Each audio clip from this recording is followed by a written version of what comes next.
In previous timelines, this is how I first encountered the rogue druid. A female tower named Vanilla Summer. Vanilla and Stritch are two of many that I will paint as I first encountered them in previous lives. In every timeline before I could turn into a false sun god, Vanilla was one of the many catalysts in letting me gain such power. Even though I encountered the druid dead due to upgrade exhaustion, her wrath that destroyed a large portion of balloons in a particular place had enabled me to move a step closer to defying fate. After the cataclysm, Vanilla Summer waited in the terminal, where the defenders come home from their month-long defenses, but on that day, the day of the cataclysm, many were lost. Stritch was one of them. Vanilla, upon hearing this, the news that there was no body nor any possession to recover, she had lost herself. Records showed that the druid had stolen dozens of upgrades, went rogue to go where Stritch had lost his life. Upgrade after upgrade were used without rest, in search for any sign of the person she cherished. She did in fact find something, his goggles, embedded among the rubble. A spot wherein the many colossal blimps had dived and crushed their defenders. After 2 weeks of search, Vanilla had gained a slither of hope and decided to go back to Mother Tree and rest.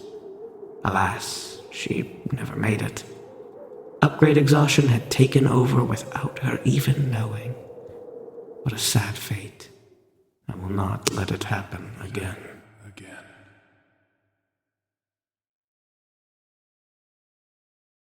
When I was able to turn into a false sun god for the first time, it was a previous timeline, when I indirectly changed the fate of Stritch and Vanilla. Inventor was hollow after losing the druid.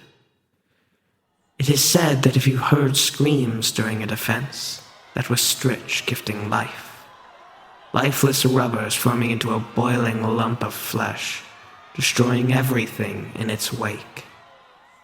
When I finally met him, I gave him a goal, to defy fate and help me change the outcome of the cataclysm. If it means I can save Vanilla in another timeline, then so be it.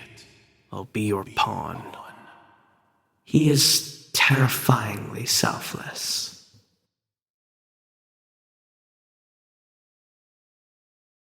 When Mother Tree fell, one of the pillars of the world's magic fell with her.